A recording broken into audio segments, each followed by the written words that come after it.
Alright guys, we're doing Real Love by the Beatles today. The intro goes like this. Okay,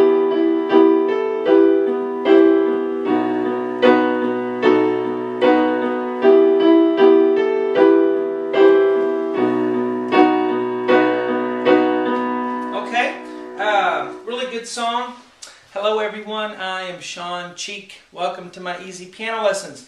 Check out my website. It's webpianoteacher.com, and you can find every video I've ever made on there for piano lessons and some guitar lessons as well. But I'm also on Facebook. If you want to look me up, Sean Cheek. Anyway, let's do the intro here, and we have B, E. Oh, one more thing before we get started real quick.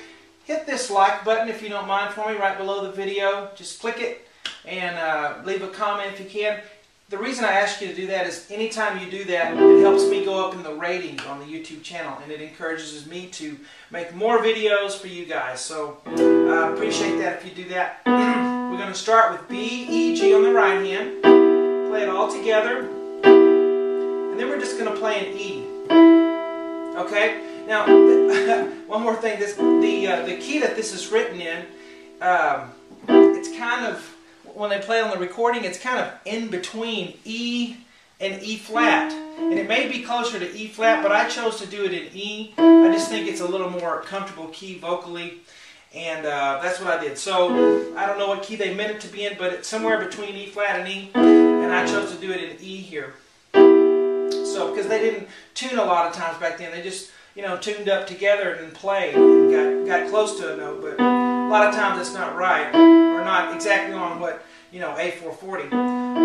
So B, E, G together, and then a single E, and then we'll play that B, E, G again together. So, ba, ba, ba, and then an A, okay, and then we're going to play E, G, and B together, and then we're going to play the B on the thumb. Alright, and then we're going to play E, G, C together, and then a B on the thumb. And it's all eighth notes, or bum, bum, bum, bum, bum, bum, bum, bum. Okay? And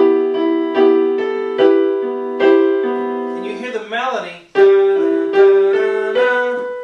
So that's what you want to bring out. Don't hit these other notes too hard, okay? So, you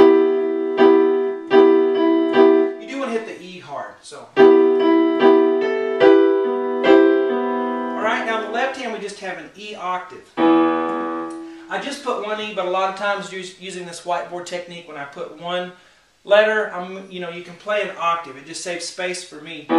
So, because it's kind of a shorthand anyway. So E on the thumb, E on the pinky. And you can play it each time I put a little hash mark here. So play it there, play it there, play it there. Alright, so we get together, right, and then together here.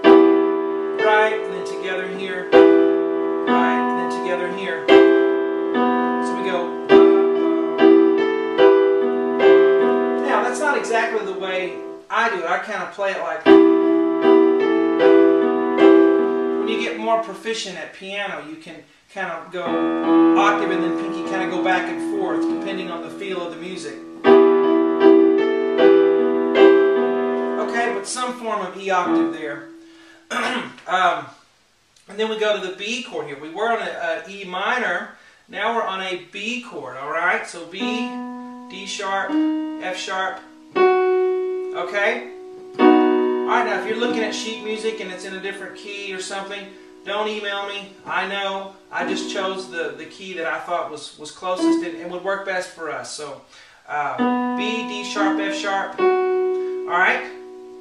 A lot of times the sheet music isn't right too. Have you noticed that? In sheet music, and this doesn't sound like the real thing, or they do, something different and weird. So I always try to, make it sound like the song as much as we can. And then sometimes I'll add a little bit if it's a piano solo to make it sound right. Okay, so those little variations you'll find in my lessons sometimes. B, D sharp, F sharp, and then just a single B on the thumb. And then we're going to do D sharp, F sharp, B on the top. And then back to B on the thumb. So we're doing this back and forth thing. And then we're going to have D sharp, F sharp, and A together. And then B on the thumb. And then back to D sharp, F sharp, B. Alright? A little drink of coffee. coffee. My son made this mug for me. Painted it and everything. Pretty cool, huh? Kind of bright. My favorite coffee mug. Alright, eighth notes. And in the left hand we're going to be on a B octave. So B, B. And again, you can play it right on the 1, 2, 3, 4 count. Or if you get more proficient, you can kind of go back and forth between. Okay? So, again, it's just straight eighth notes. Slowly. 1. Alright? And definitely change the pedal when you get right here, because we're on a different chord, and an E minor will not mix with a B chord. Alright? Okay, so make sure you clear the pedal totally when you get to that measure. So let's do what we have thus far. These two boxes. Alright,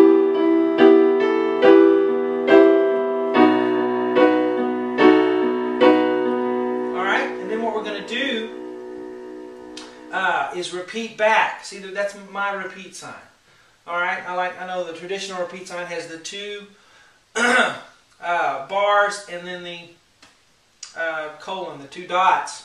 But I like somebody that's never played any music to be able to look at this and tell what I'm talking about, even if you don't speak English. So that's what that is, an arrow. Everybody knows what an arrow is. You go back, and we go back to the beginning, and we're not going to play this box the second time. On the repeat, we're going to stop right here at the asterisk, and we're going to jump over and play that. It's kind of like a second inning. It'd be like if this was the first inning, and that was the second inning. So let's go back and repeat this box. We're going to skip over. Alright, so here we're going to have B, D sharp, and F sharp.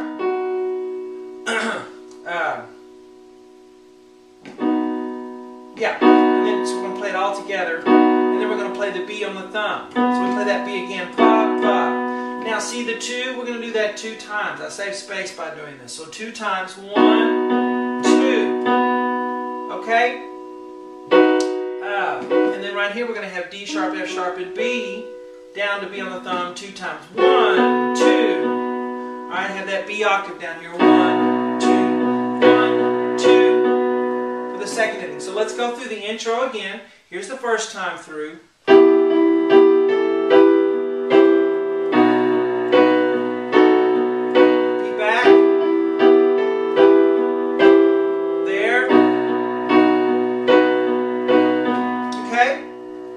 This is the free lesson 1. I do a lot of explanation on this other part to help you with some of the rest of the other song, but the other lessons are on my website, webpianoteacher.com, and also look me up on Facebook. You know, I have lots of videos that aren't on this YouTube channel that are on Facebook for free. You can find me by doing a Facebook search for www.webpianoteacher.com, or do a Google search for Web Piano Teacher, one word, and then another word, fans. So Web Piano Teacher fans with the Google search. But I hope you guys enjoy this lesson. Please comment, hit the subscribe and like button, and I will talk to you later.